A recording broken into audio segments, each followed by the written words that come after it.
सुप्रभात बच्चों। आज हम 9वीं कक्षा की क्षितिज भाग 1 का हम पहले पाठ का अध्ययन करने जा रहे हैं। पाठ को शुरू करने से पहले हम लोग जान लेते हैं कि ये हमारी पाठ्य पुस्तक है क्षितिज भाग।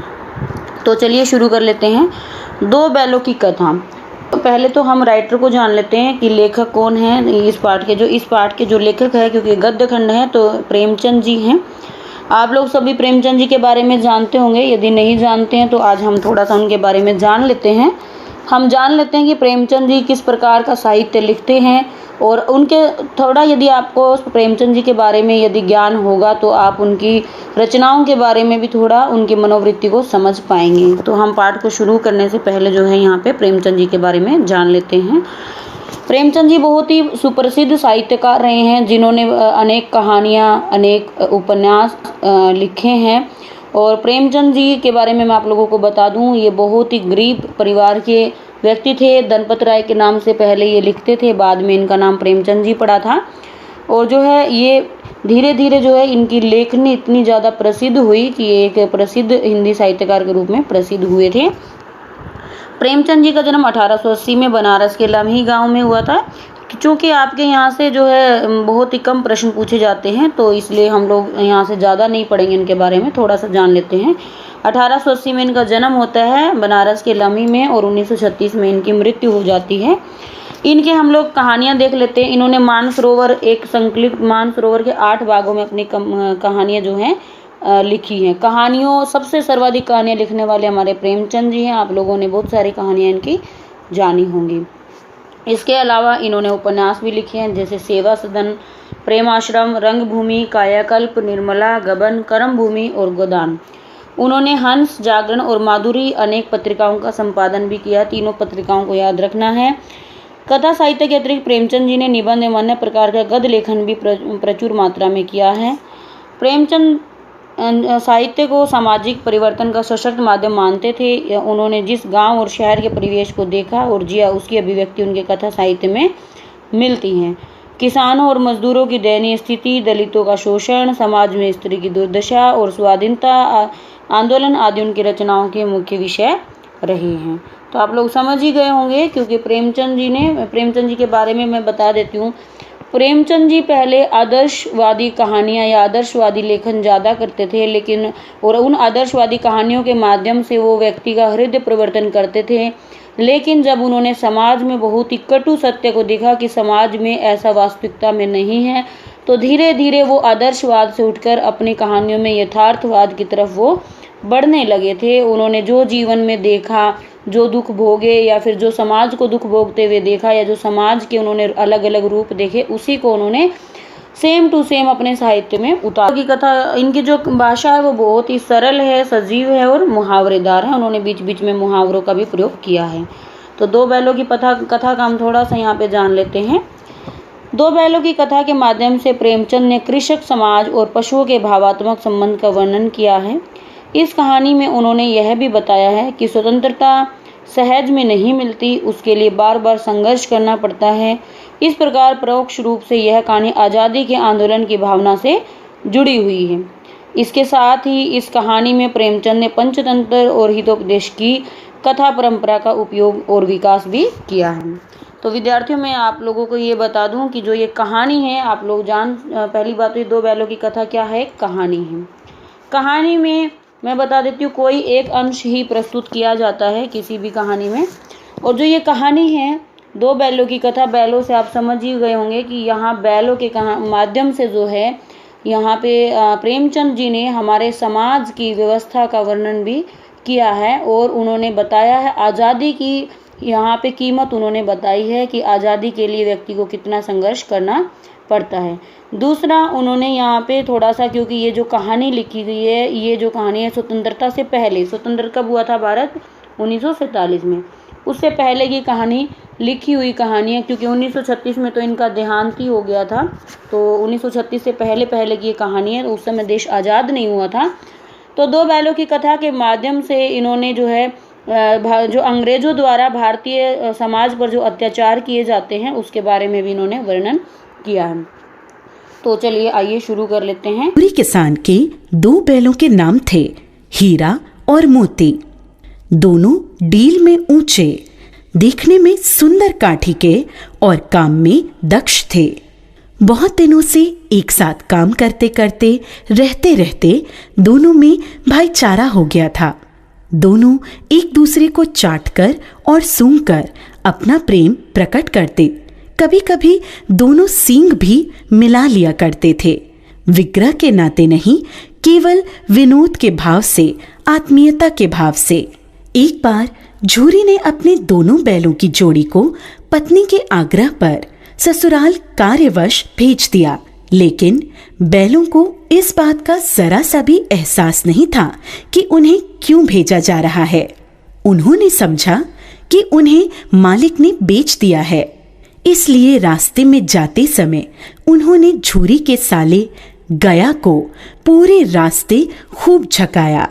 संध्या होने तक दोनों बैल अपने नए स्थान पर पहुंच गए। दिन भर चलने के कारण भूखे भी थे, इसलिए जब उन्हें नांद में लगाया गया तो बड़ी तेजी से खाने को उत्सुक हुए, लेकिन एक ने भी उसमें मुंह नहीं डाला। दिल भारी हो रहा था, क्योंकि आज तक जिसे उन्होंने घर समझा वह आज उनसे छूट गया था। यहाँ उनके लिए सब कुछ नया था। दोनों ने बिना कुछ खाए पिए ही एक दूसरे को कनखियों से देखा और अपनी मूक भाषा में सलाह की। जब रात में गांव में सब लोग सो गए तो दोनों ने जोर मारकर पगहे तोड़ डाले और घर की तरफ सटपट चल पड़े। प्रातःकाल जब झूरी सोकर उठा तो अपने दोनों बैलों हीरा और मोती को दरवाजे पर देखकर स्नेह से गदगद हो उठा। दोनों बैलों की गर्दन में आधा आधा गराव लटक रहा था। घुटने तक पांव कीचड़ से भरे थे। साथ ही दोनों की आंखों में विद्रोहमय स्नेह झलक रहा था। झूरी ने दोनों बैलों को इस अवस्था में देखकर खुशी से दौड़कर उन्हें गले लगा लिया और उन्हें बार बार चूमने लगा। यह दृश्य बड़ा ही मनोहर था, लेकिन झूरी की स्त्री ने बैलों को द्वार पर देखा तो जलबुन उठी। बोली, कैसे नमक हराम बैल हैं कि एक दिन वहां काम न किया, भाग खड़े हुए। परंतु झूरी अपने बैलों पर यह आरोप न सुन सका और बोला, नमक हराम क्यों है? चारा दाना न दिया होगा तभी तो भाग आए। स्त्री ने रोब के साथ कहा, बस तुम ही तो बैलों को खिलाना जानते हो, और तो सभी पानी पिला पिला कर रखते हैं। झूरी ने पत्नी को चिढ़ाने के ख्याल से कहा, चारा मिलता तो क्यों भागते। दूसरे दिन झूरी का साला गया फिर आ गया और इस बार उसने उन्हें गाड़ी में जोत कर ले गया, जिससे वे उसे रास्ते में परेशान न कर सकें। जबकि 2-4 बार मोती ने गाड़ी को सड़क की खाई में गिराना चाहा, पर हीरा ने संभाल लिया, क्योंकि गाड़ी गिरने पर चोट तो उन्हें ही लगती। हीरा ज्यादा समझदार था।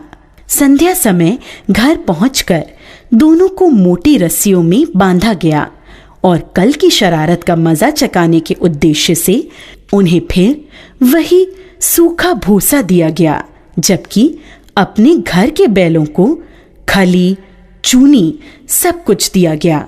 दोनों बैलों का ऐसा अपमान कभी नहीं हुआ था, न ही ऐसा कभी खाने को दिया गया था। दोनों ने नांद की तरफ आंख तक न उठाई। अगली सुबह गया ने दोनों बैलों को हल में जोता, पर दोनों बैलों ने अपनी जगह से न हटने की कसम खा ली थी। वह मारते मारते थक गया, लेकिन उन्होंने वहां से अपने पैरों को टस से मस तक नहीं किया। इस प्रकार हार मानकर गया ने उन्हें नांद पर लाकर बांध दिया। दोनों के सामने आज भी रूखा सूखा भूसा ही डाला गया। दोनों चुपचाप खड़े रहे। घर के लोग अभी भोजन कर ही रहे थे कि एक छोटी सी लड़की घर से 2 रोटियां लेकर निकली और दोनों के मुंह में देकर चली गई। उस रोटी से उनकी भूख तो शांत होने वाली नहीं थी, लेकिन मानो दोनों के हृदय को एक अलग प्रकार की शांति मिली। धीरे धीरे 2-4 दिनों में उस छोटी सी लड़की जो भौरी की थी, जिसकी माँ मर चुकी थी, सौतेली माँ उसे हमेशा मारती रहती थी, से दोनों की आत्मीयता बढ़ गई। दोनों दिन भर जोते जाते, डंडे खाते और शाम को थान पर बांध दिए जाते और रूखा सूखा भूसा डाल दिया जाता। बस रात को वही बालिका लड़की उन्हें रोटियां खिला जाती। उससे उनकी दोस्ती हो गई थी। एक रात दोनों ने वहां से भागने की योजना बनाई। रात को जब लड़की रोटियां खिलाकर चली गई तो दोनों रस्सियां चबाने लगे, पर रस्सी मोटी होने के कारण मुंह में न आती थी। बेचारे बार बार जोर लगाकर रह जाते थे। तभी उन्होंने देखा कि घर का दरवाजा खुला और वह लड़की उनके सामने आ खड़ी हुई। दोनों सिर झुकाकर उसके हाथ को चाटने लगे। उसने दोनों के माथे पर हाथ फेरा और बोली, खोल देती हूँ तुम दोनों को, चुपके से भाग जाओ, नहीं तो यहाँ के लोग तुमसे काम करवा करवा कर मार डालेंगे। उसने दोनों के गराव खोल दिए और भागने का इशारा किया, पर दोनों चुपचाप खड़े अभी सोच रहे थे कि हमारे भागने पर इस बच्ची पर आफत न आ जाए। तभी वह चिल्ला पड़ी, दोनों फूफा वाले बैल भागे जा रहे हैं। ओ दादा, दोनों बैल भागे जा रहे हैं, जल्दी पकड़ो। यह सुनते ही दोनों वहां से भाग निकले। गया घबराकर घर से बाहर आया और भागते हुए बैलों का पीछा करने लगा। दोनों बैलों ने भागने के चक्कर में इतना भी ध्यान नहीं रखा कि वे रास्ता भूल गए थे और भूख से व्याकुल हो रहे थे। अभी उन्होंने आजादी की सांस भी पूरी तरह नहीं ली थी कि देखा, अरे यह क्या, कोई सांड दौड़ता चला आ रहा है। सांड भी हाथी की भांति विशालकाय था।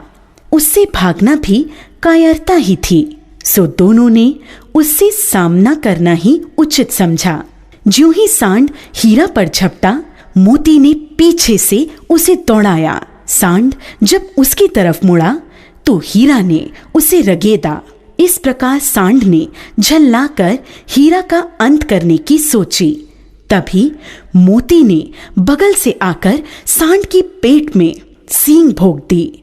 अचानक हमले से घबराकर सांड घायल होकर गिर पड़ा। तब दोनों मित्र विजय के नशे में उसे छोड़कर झूमते हुए आगे निकल गए। दोनों को लड़ने के कारण भूख लग रही थी। तभी उन्हें मटर का खेत सामने दिखा।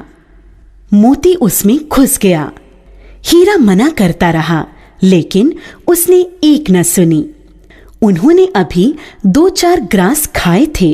तभी 2 आदमी लाठियां लिए दौड़ पड़े। दोनों मित्र दलदल में फंसने के कारण भाग न सके। उन आदमियों ने उन्हें पकड़कर काजी हाउस में बंद करवा दिया। जब वे काजी हाउस के अंदर पहुंचे तो देखा कि वहां कई भैंसें थीं, कई बकरियां, कई घोड़े, कई गधे, पर किसी के सामने चारा न था। सब जमीन पर मुर्दों की तरह पड़े थे। कई तो इतने कमजोर हो गए थे कि खड़े भी नहीं हो सकते थे। सारा दिन दोनों इस आस में टकटकी लगाए देखते रहे कि कोई चारा लेकर आएगा, लेकिन जब कोई नहीं आया तो हीरा के दिल में विद्रोह की ज्वाला दहक उठी। मोती से बोला, अब तो नहीं रहा जाता मोती, चलो यहां से भागने का कोई उपाय निकाला जाए। बाड़े की दीवार कच्ची थी। हीरा मजबूत तो था ही, रात का वक्त था। उसने अपने नुकीले सींग दीवार में गड़ा दिए और जोर का धक्का मारा तो मिट्टी का एक चिप्पड़ निकल आया। फिर तो उसका साहस बढ़ा और उसने दौड़ दौड़कर दीवार पर चोटें की। उसका साहस देखकर मोती ने भी उसी जगह सींग मारना प्रारंभ किया। काफी मेहनत के बाद आधी दीवार गिर गई। दीवार का गिरना था कि अधमरे से पड़े हुए सभी जानवरों में भी जान आ गई। सबसे पहले 3 घोड़ियां सरपट भागीं, फिर बकरियां निकलीं, उसके बाद भैंसें भी खिसक गईं, पर गधे अभी ज्यों के त्यों खड़े थे। मोती ने उन्हें भी सींगों से मार मार कर बाड़े से बाहर निकाल दिया और अपने मित्र हीरा के पास बैठ गया, क्योंकि हीरा मोटी रस्सी से बंधा होने के कारण भाग नहीं सकता था, इसलिए मोती भी नहीं भागा। अगले दिन बाड़े की हालत देखकर वहां के चौकीदारों ने गुस्से में आकर हीरा और मोती की जमकर पिटाई की। अब उन्हें खाने को भी कुछ नहीं दिया जाने लगा। कुछ दिन इसी तरह बिताने पर एक दिन नीलामी हुई और उसमें एक व्यापारी ने दोनों बैलों को खरीद लिया। दोनों मित्र उस व्यापारी के साथ चल दिए। चलते चलते सहसा दोनों को ऐसा मालूम हुआ कि यह परिचित राह है। हाँ, इसी रास्ते से गया उन्हें ले गया था। वही खेत, वही बाग और वही गांव मिलने लगे। प्रति क्षण उनकी चाल तेज होने लगी। सारी थकान, सारी दुर्बलता गायब हो गई। उन्हें लगा कि यहाँ से अब उनका घर भी पास ही है, सो उन्होंने थोड़ी और फुर्ती दिखाते हुए घर के रास्ते की तरफ भागना शुरू किया और जब तक अपने घर के थान पर नहीं पहुंच गए, रुके नहीं। व्यापारी भी उनके पीछे पीछे भागता आ रहा था।